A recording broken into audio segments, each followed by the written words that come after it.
예, 전래 동화 중에 은혜 갚은 까치라는 동화가 있습니다. 다 아시죠? 예, 내용은 그렇습니다. 어느 선비가 한양으로 과거를 보러 가고 있었어요. 깊은 산길로 들어가는데 갑자기 까치떼들이 엄청나게 울부짖는 소리를 듣게 됩니다. 그래서 무슨 일이 있는가? 그래서 이 선비가 들어가 보니까, 가까이 가서 보니까 황구렁이가 이 까치 새끼를 잡아먹으려고 까치집을 공격하고 있는 것을 보게 된 거죠. 그래서 이 선비가 어떻게 하죠? 황구렁이를 죽이고 그 까치 새끼를 구해냅니다. 그리고 이제 어둑어둑해질 때가 돼서 이 선비가 이제 하룻밤을 좀 묵어가야 되는데 이렇게 보고 있는데 불빛이 새어나오는 기와집이 보이는 거예요.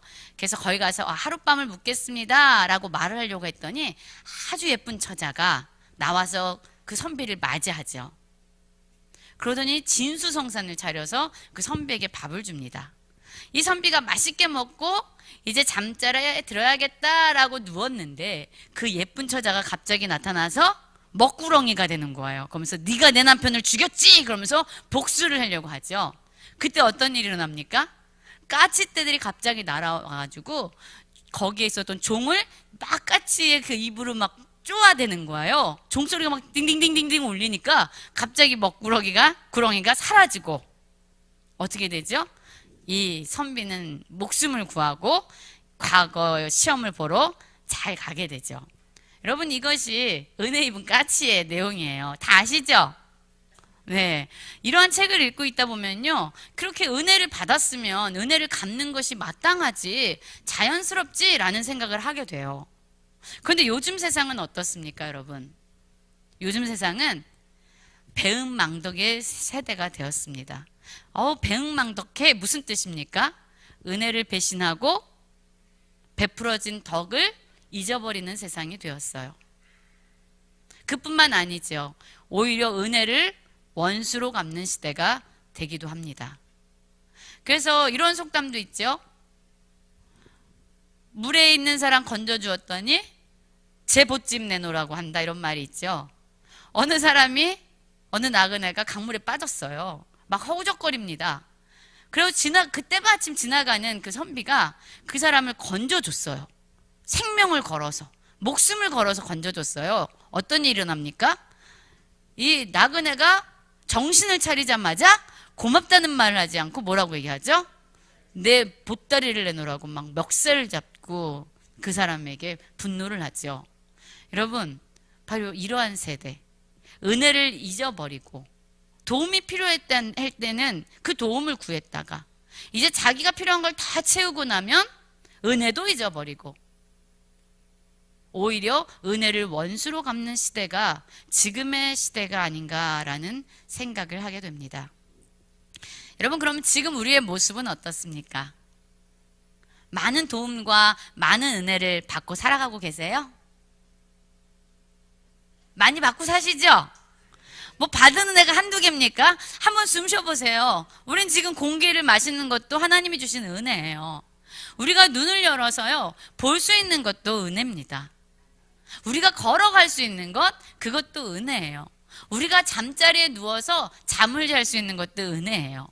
하나하나 생각해보면 은혜 아닌 것이 없고 하나하나 생각해보면 하나님이 베풀어 주신 사랑의 흔적이 아닌 것이 없는데, 여러분, 우리의 삶은 어떻습니까?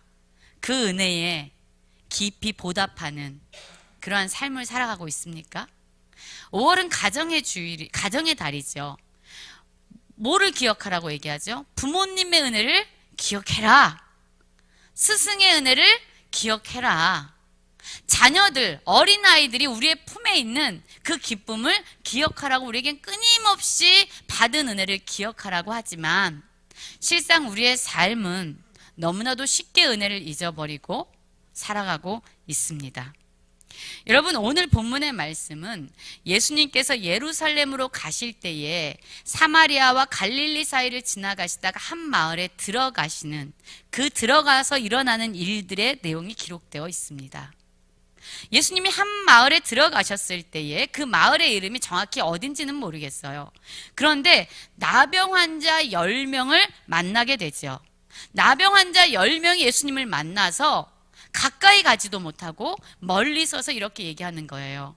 예수 선생님이요, 우리를 불쌍히 여기소서라는 그 이야기로 오늘의 본문은 시작하고 있습니다. 여러분, 나병 환자,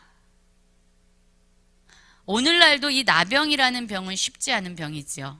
사회적으로 격리를 당하기도 하고, 물론 약이 있어서 그 전염성을 막아준다고 하지만 그들의 마음이 힘들고 외로운 것은 말해 뭐 하겠습니까? 그렇죠? 지금 시대에도 나병이라는 이 병은 쉬운 병이 아니에요. 그러나 예수님 당시에 이 나병 환자는 심리적으로, 사회적으로, 또한 어떠한 정신적으로, 육체적으로 말할 수 없는 고통을 가지고 살아야 되는 사람이었습니다. 여러분, 이 나병에 걸린 자들은 그 당시에 이스라엘 사람들은 하나님께 저주받은 병이다라고 생각을 하고 있었어요. 그리고 이 사람들을 사회적으로 또한 부정한 자로 낙인 찍었기 때문에 나병에 걸리면 어떠한 일을 하게 되죠? 그가 살고 있는 지역에서 추방을 당하게 돼요. 사랑하는 가족을 떠나야 되고요. 또한 사람들 앞에 설 수도 없습니다. 그들은 바람이 부는 반대 방향으로 걸어가야 돼요. 왜냐하면 냄새를 풍긴다고 해서 그렇게 걸어갈 수도 없어요. 또 이 사람들은요, 자기와 접촉하는 사람들 역시 부정하게 되기 때문에 걸어 다니면서 부정하다라고 이야기하면서 걸어 다녀야 돼요. 그러니 여러분, 내가 나병이라는 것도 숨기고 싶은데 이 숨기고 드러내고 싶지 않은 이 병을 그들은 끊임없이 그들의 입술로 고백하면서 걸어 다녀야 되는 거예요. 부정하다. 나는 더러운 자야. 그러니까 나에게 가까이 오지 말아라. 부정하다라고 하면서 그들은 걸어가야 됐어요. 가족과도 함께 할 수 없고, 사랑하는 사람들과도 함께 할 수 없고, 그들은 격리되었습니다. 여러분, 몸은 어땠을까요? 몸에선 고름과 피와 상처가 뒤범벅이 됐습니다. 자기 몸을 보아도 너무나도 끔찍하기 그지없지요. 사람들과 관계할 수도 없지요. 사회적으로는 격리됐지요. 심리는 말할 것도 없고 정신적으로도 피폐한 사람들이 바로 이 나병 환자들이었습니다. 이렇게 소외되고 고통스러운 삶을 살아가는 10명의 나병 환자들이 이 마을에 있었어요.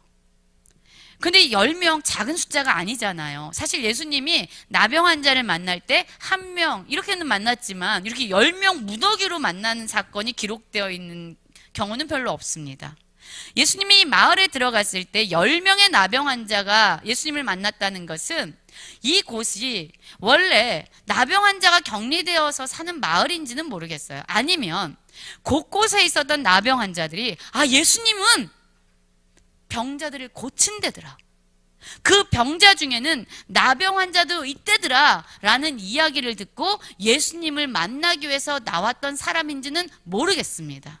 그러나 10명의 나병 환자들이 예수님을 지금 만난 거예요. 예수님께 나온 겁니다. 예수님께 뭐라고 얘기하고 있습니까? 예수 선생님이요, 우리를 불쌍히 여겨주십시오라고 예수님께 간구하고 있어요. 여러분, 저는 이 10명의 나병 환자의 믿음이 정말 대단한 믿음이라는 생각을 하게 돼요. 여러분, 이 사람들은요, 그들이 지금 당하고 있는 이 상황, 그들이 가지고 있는 이 병의 문제, 그들이 가지고 있는 고통을요, 어떻게 해결할 수가 없는 거죠. 도무지 내 힘으로는 누구의 사람의 도움을 입어서도 어떻게도 나는 고칠 수 없어. 나에게는 예수님의 도움이 필요하다라고 생각했기 때문에 지금 예수님께 나아가 예수님의 긍휼하심과 그분의 불쌍히 여기심을 구하고 있습니다. 여러분, 이 당시에 과연 나병 환자가 10명밖에 없었을까요? 엄청나게 많았을 겁니다. 지금 이 사람들이 가지고 있는 질병의 정도보다 더 심각한 질병 가운데 있는 사람들도 많이 있었을 거예요. 그러나 그 모든 환자들이 예수님께 나온 것은 아니었어요. 오직 이 10명의 나병 환자가 예수님을 만나러 나온 거죠. 여러분, 이들의 믿음은 대단합니다. 지금도 우리들 중에는 그렇습니다. 여러분, 우리 아무리 보아도 그 문제는 자기가 해결할 수 없고, 그 상황은 스스로 벗어날 수 없고, 그 고통은 이루 말할 수 없는데도 불구하고 예수님께 나와 기도하지 아니하고 예수님의 자비하심과 긍휼하심을 구하지 아니하고 부르짖지 않는 그러한 사람들이 지금도 우리 주변에는 너무너무나도 많습니다. 여러분, 이들은 꿈쩍하지 않아요. 예수님이 날 고치겠어? 내가 이렇게 더럽고 내가 이렇게 부정한데 그분에게 내가 어떻게 나아가? 모든 사람은 고칠 수 있어서 나는 못 고칠 거야. 불가능할 거야. 예수님이 나를 불쌍히 여기겠어? 우리 가족들조차도 나를 불쌍히 여기지 않는데 그분이 나를 불쌍히 여기겠어? 라는 생각 가운데 스스로 주저앉아 있는 사람들이 많이 있을 겁니다. 그러나 여러분, 이들은 어떠한 사람들입니까? 이들은 예수님은 나를 고칠 수 있지. 예수님은 나를 불쌍히 여기지. 예수님은 내 고통을 알고 계시지. 예수님이라면 못 고칠 병이 없지 라고 생각하면서 주님 앞에 나왔던 자들입니다. 여러분, 많은 사람들은 아프니까 기도하러 안 가도 된다라고 생각하는 사람도 있어요. 그러나 여러분, 우리 한번 가만히 보세요. 제가 옛날에 어느 선교단체 훈련을 갔는데요, 그분이 가난 말기였어요.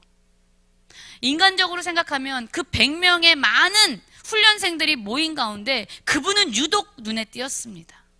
왜냐하면 얼굴은 노랬고요, 그분은 복수가 차올라서 배도 불렀어요. 몸은 너무나도 말랐는데 그분의 얼굴과 그분의 모습이 병색이 너무나도 가득했던 거예요.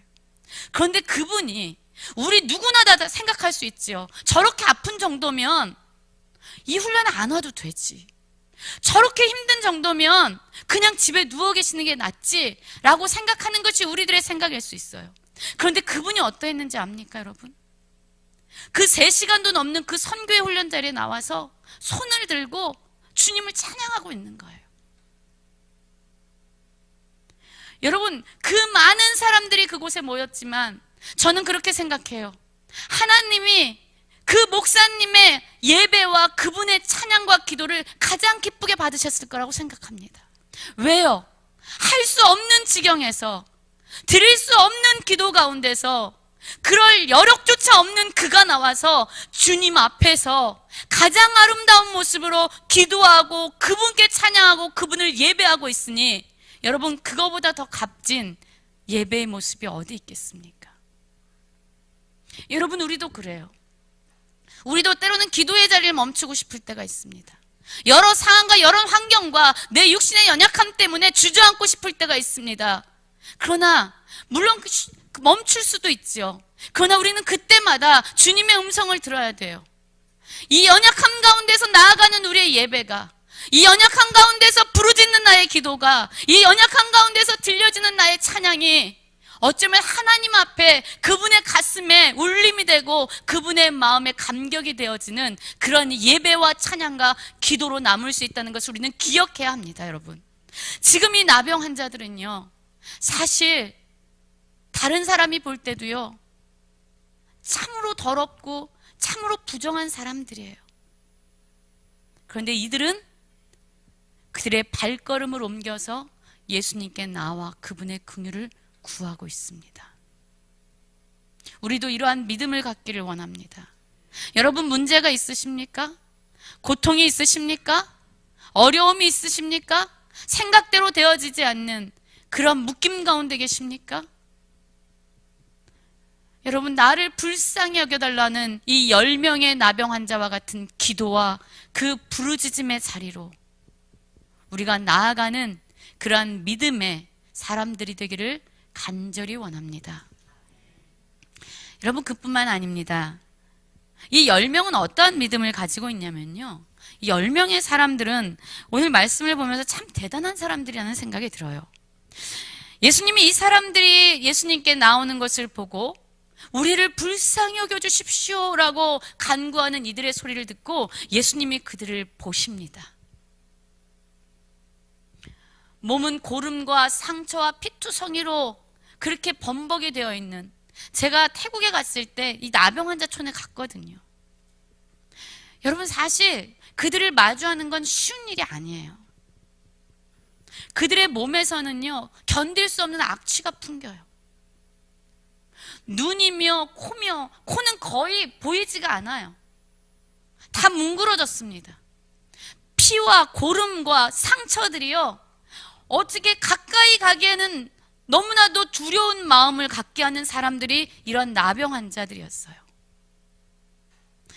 여러분, 예수님을 향해서 우리를 불쌍히 여겨달라는 이들의 간구가 예수님의 귀에는 어떻게 들렸을까요? 예수님이 그들을 보셨어요. 그들이 얼마나 불쌍했을까요? 그들이 얼마나 긍휼히 여김을 받은 바 되었을까요? 그들의 모습을 볼 때 예수님의 마음이 얼마나 아팠을까요? 예수님이 그들을 보시고 말씀하십니다. 여러분, 어떻게 말씀하십니까? 보면 이렇게 말씀하세요. 14절입니다. 보시고 이르시되 가서 제사장들에게 너희 몸을 보이라 하셨더니 그들이 가다가 깨끗함을 받은지라 라고 말씀하고 있어요. 여러분, 예수님이 만약에 이들을 보고 우리를 불쌍히 여겨주세요 라고 간구하는 그들의 소리를 듣고 내가 너희에게 지금 나음을 선포한다 라고 말씀하시고 그들이 즉각적으로 그곳에서 나음을 얻었다면, 여러분, 이들이 얼마나 예수님께 감사를 했겠습니까? 예수님, 내 몸이 곧 나았습니다. 내 상처가 깨끗해졌어요. 나의 피가 마르고 내 고름이 다 싹 없어졌어요. 주님 감사합니다. 주님 감사합니다. 얼마나 그 앞에서 하나님께 영광을 올려드렸겠습니까?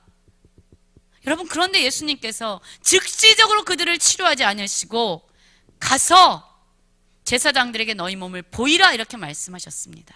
여러분, 이 말씀의 의미는 큰 의미가 있어요.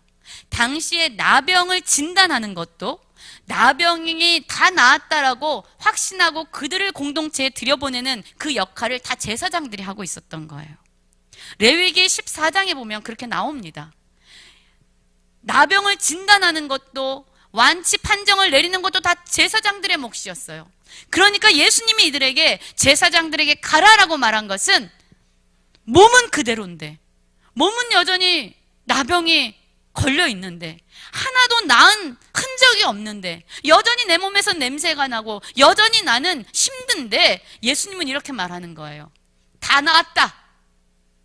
나았으니까 제사장에게 너희 나은 몸을 보이고 깨끗한 판결을 받아라 라는 의미예요. 여러분, 이 말씀을 들었을 때 이 사람들은 뭐라고 생각했을까요? 아니, 이게 말이나 되매? 내 몸은 낫지가 않았잖아. 여전히 고름이 나오고 여전히 난 상처가 있고 여전히 피범벅인데 나보고 제사장에게 가라고? 그래서 제사장에게 내 몸을 보였는데 깨끗이 낫지를 않으면 제사장이 나를 타박하고 나를 가라고 내쫓을 텐데, 이렇게 나보고 가라고? 예수님, 이건 아니죠. 주님, 이건 아니죠. 지금 고쳐주셔야죠. 지금 나은 걸 보여주셔야죠. 내 몸을 치료하시면 내가 가겠습니다라고 말할 수도 있었을 겁니다.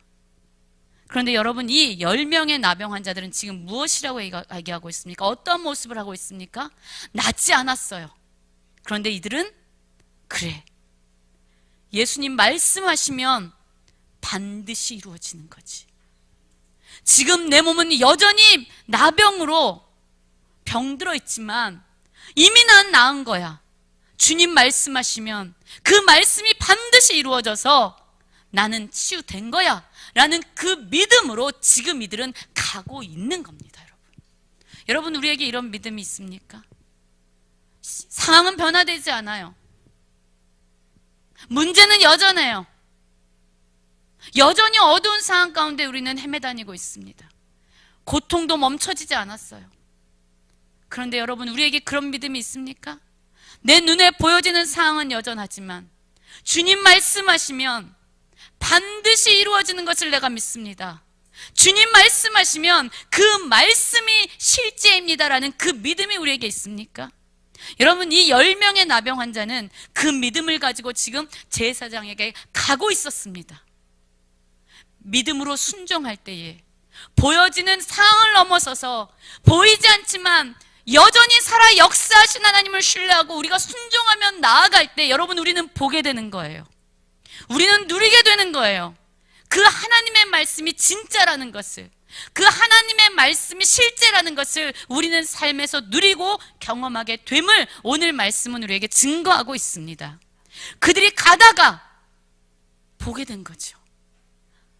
내 몸이 다 나았구나. 깨끗함을 받았구나. 내 상처가 없어졌구나. 내 나병의 흔적이 다 없어졌구나. 그들이 깨끗함을 받은 것을 보게 되었다라고 말씀하고 있습니다.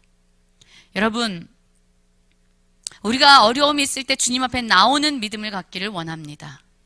또한 우리의 눈에 보여지는 상황과 환경이 어떠하든지 주님이 말씀하시면 그대로 이루어짐을 믿고 여전히 믿음으로 순종하는 그러한 삶을 살아가는 저희 모두가 되기를 원합니다. 그런데 여러분, 이제 오늘의 주인공이 등장합니다. 15절입니다. 우리 15절 보면 이렇게 말합니다. 그 중에 한 사람이 자기가 낳은 것을 보고 큰 소리로 하나님께 영광을 돌리며 돌아와 예수의 발 아래 엎드려 감사하니 그는 사마리아 사람이라. 여러분, 10명의 사람이 있었습니다. 10명이 다 예수님께 나와서 도움을 구했어요. 10명이 다 예수님의 말씀이 실제임을 믿고 가다가 치유함을 받았어요. 모두가 다 깨끗해졌습니다. 내 몸이 나았다는 것을 다 그들은 확인했어요. 그런데 여러분, 그 10명 중에 오직 한 사람만, 그 10명 중에 오직 한 사람만 예수님께로 돌아갔다라고 얘기합니다. 그 9은 어땠을까요? 여러분, 이 9명 한번 생각해 보세요. 이 9명은 무엇을 했을까요? 내 몸이 나병에서 나았어. 내가 이 나병 때문에 사랑하는 가족도 못 보고, 내가 하고 싶은 일도 못하고, 내가 먹고 싶은 것도 못 먹었는데 내가 이 나병이 나았어. 난 이제 가족에게 가야지. 빨리 제사장에게 내 병이 치유됐다는 것을 확인하고 난 가족에게 돌아갈 거야. 내가 지금까지 하지 못했던 일을 할 거야. 내가 지금까지 먹지 못했던 걸 먹을 거야. 내가 어디도 가고 무엇도 하고 난 너무나도 할 일이 많다라고 그들은 분주한 마음으로 이리저리 갈 길을 갔을 겁니다. 여러분, 우리도 만약에 예수님께 나와 우리의 문제를 해결하는 것이 우리의 삶의 목적이라면, 여러분, 우리의 문제가 해결되고 우리의 고통이 멈춰지고 우리의 모든 묶임이 해결된다면 우리는 주님께 더 나아가지 않게 될 거예요. 우리가 얻은 응답은, 우리가 받은 치유는 오히려 주님을 멀리하는 그러한 장애물이 될 겁니다. 여러분, 무엇을 위해 기도하고 계십니까? 무엇을 원하고 계십니까? 문제가 해결받는 거요? 사람들이 변화되는 거요? 상황이 바뀌는 거요? 여러분, 그것이 우리의 삶의 목적이고 우리의 기도의 목적이라면 그것이 다 응답되어졌을 때 여러분, 우리는 주님을 찾지 않을 수도 있다는 거예요. 그런데 여러분, 이 중에 한 사람이 기억한 거죠. 내가 기도할 때 나를 불쌍히 여겼던 주님이, 내가 말씀을 믿고 순종하며 나아갈 때 나를 온전히 치유하신 그 주님이, 그 예수님이 내 모든 병을 치유하시는 치유자시고 구원자시고 내 생명의 근원자시고 내 모든 삶의 이유구나. 내 삶에 일어난 이 기적과 이 사건과 이 은혜가 내가 주님께로 돌아가야 하는 그러한 길이구나. 그러한 이유구나. 그것이 목적이구나. 그는 깨달았던 거예요.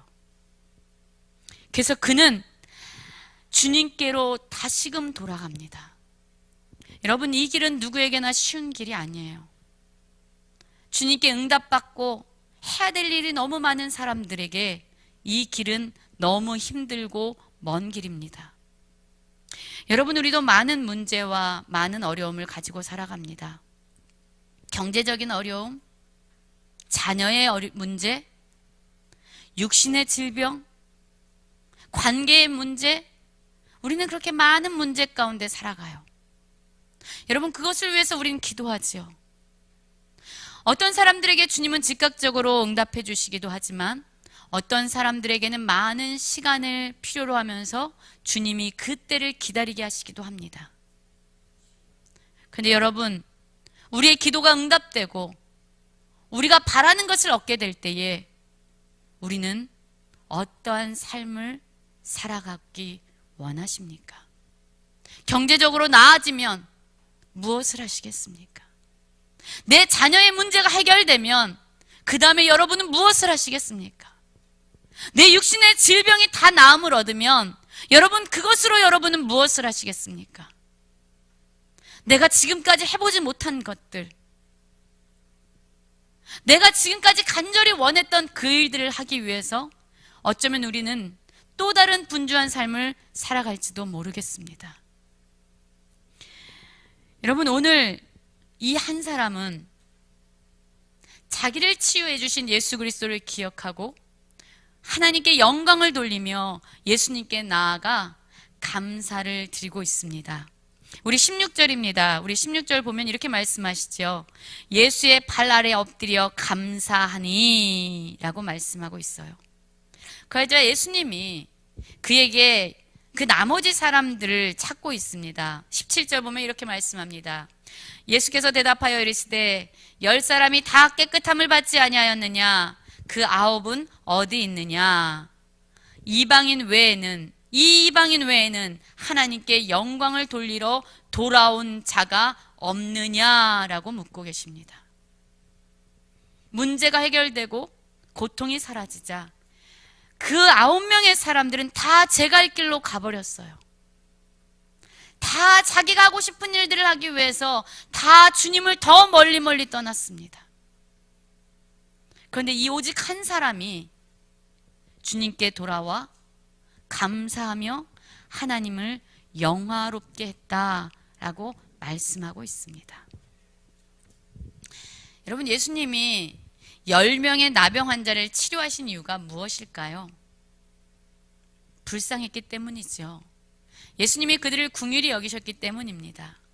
그런데 여러분, 예수님이 이들을 치유하신 거는 이제 질병에서 벗어나 행복하게 살아라. 여러분, 그것이 목적은 아니었어요. 예수님이 이들을 치유하신 것은 그들을 치유하신 예수님이 누구인지 분명히 알아서 주님께 더 가까이 나와서 주님께 감사하며 주님을 영화롭게 하는 삶을 살게 하기 위해서 그들을 치유하신 거예요. 예수님과 더 가까워지는 삶, 예수님이 누구인지 더 분명히 깨달아 아는 삶, 예수님께 감사하는 삶, 하나님을 영화롭게 하는 삶, 바로 그 삶을 그들에게 주시기 위해서 그들을 치료하신 것입니다. 여러분, 이러한 사람들은요, 어떠한 형편에 있든지 하나님을 찬양하는 자입니다. 어떠한 상황에 있든지 하나님께 감사하는 자입니다. 어떠한 상황에 있든지 하나님께 영광을 올려드리는 자입니다. 여러분, 이 한 사람이 되기를 원해요. 지금도 하나님은 우리의 삶에 많은 은혜를 부어주고 계시죠. 어떤 사람은 질병에서 나음을 얻습니다. 어떤 사람은 경제적인 어려움에서 벗어나고 어떤 자녀는 잘 성공하는 길로 나아갑니다. 우리를 올감했던 많은 문제로부터 우리는 자유함을 얻게도 됩니다. 그러나 여러분, 이러한 삶의 문제가 해결될 때 과연 나는 주님 가까이 있을 것인가? 아니면 주님을 멀리 떠날 것인가? 오늘 우리의 모습은 둘 중에 하나가 되겠죠. 제가 한 이야기를 들려드리고 오늘 말씀 마칠 텐데요. 여러분, 감사를 하는 삶, 그 은혜에 보답하는 삶은 결코 많은 사람들이 하는 삶은 아니에요.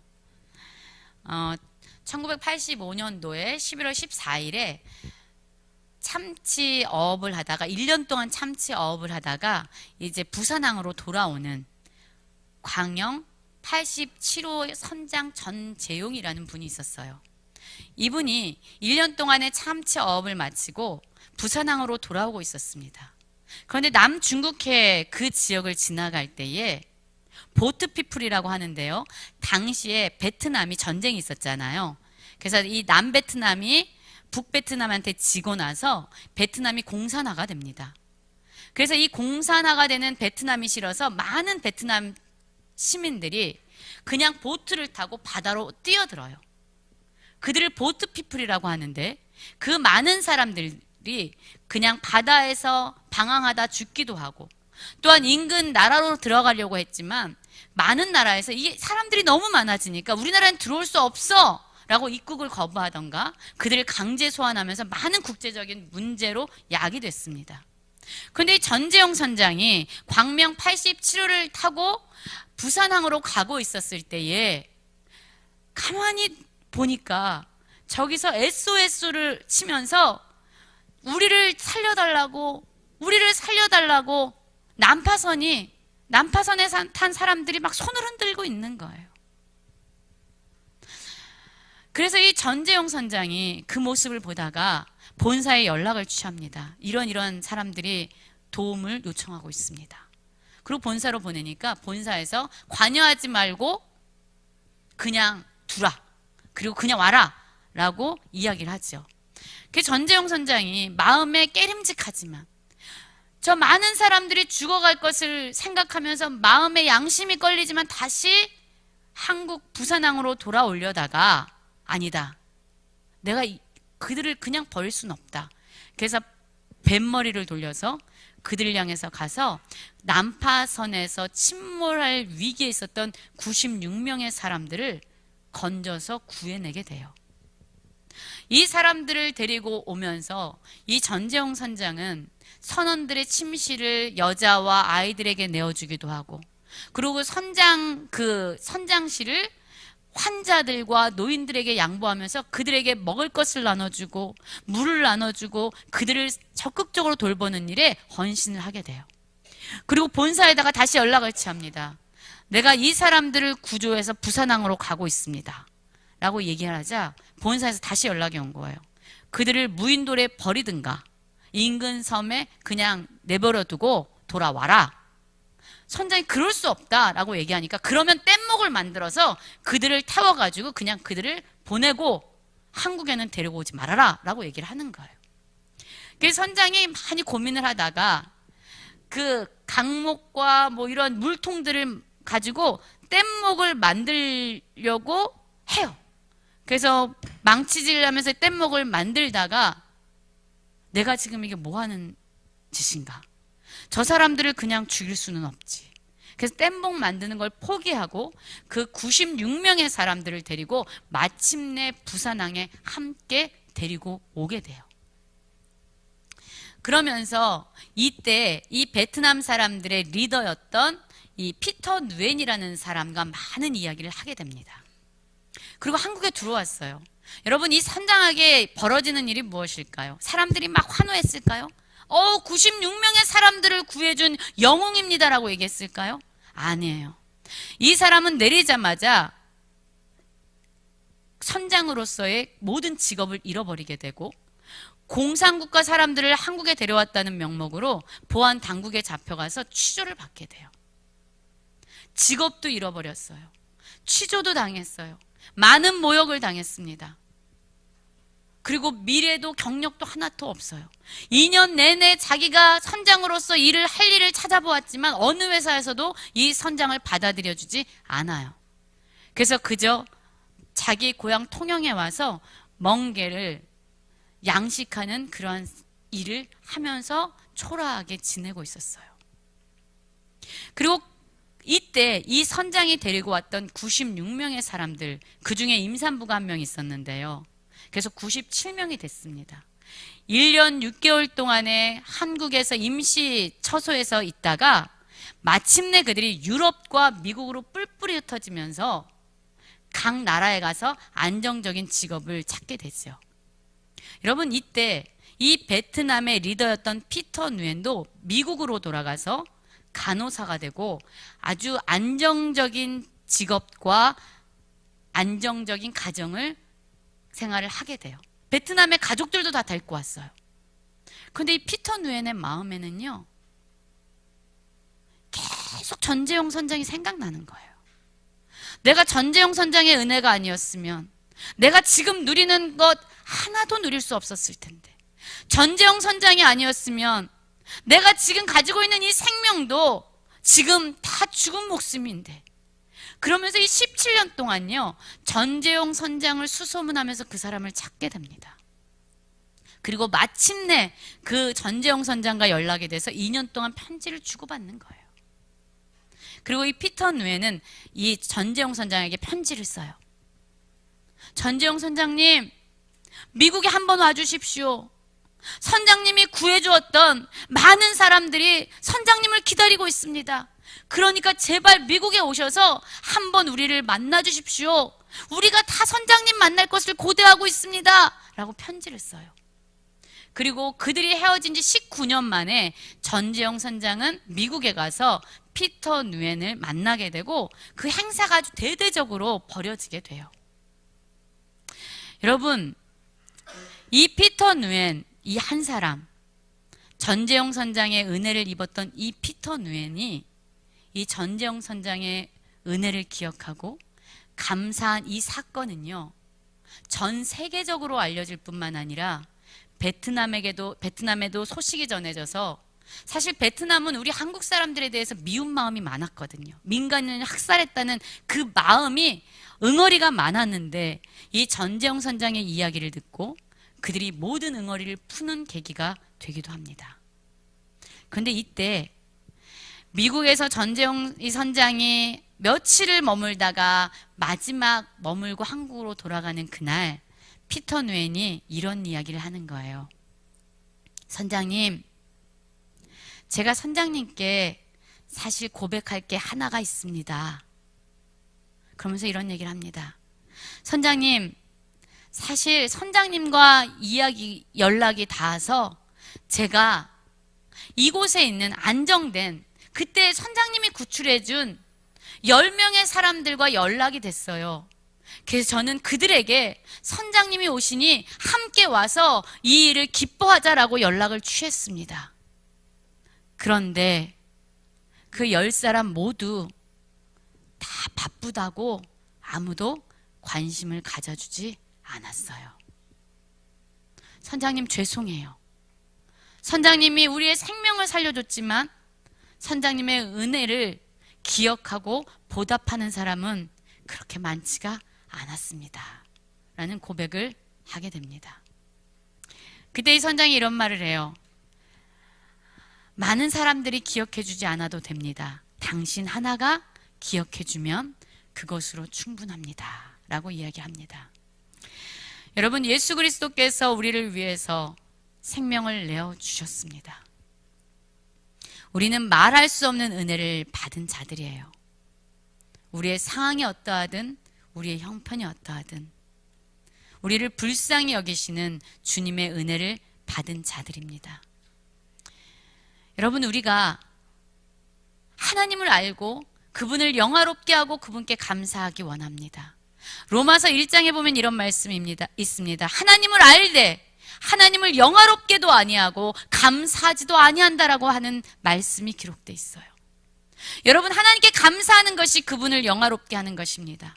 하나님의 은혜를 기억하고 그 은혜의 믿음으로 반응하는 것이 여러분, 하나님을 영화롭게 하는 것입니다. 도움이 필요할 때 많은 사람들은 기도합니다. 하나님의 말씀이 실제라고 믿고 가는 사람들도 있습니다. 그러나 그 모든 것이 응답되었을 때, 더 이상 주님의 도움이 필요 없을 때조차 하나님의 은혜를 기억하고 그분께 감사하는 사람은 많지 않습니다. 오늘 우리가 함께 보았던 이 10명 중에 한 사람, 하나님께 돌아와 예수님께 돌아와 하나님을 영화롭게 하고 감사를 고백했던 이 한 명의 나병 환자, 이러한 믿음이, 이 사람의 믿음이 우리 모두에게 부어지기를 간절히 원합니다.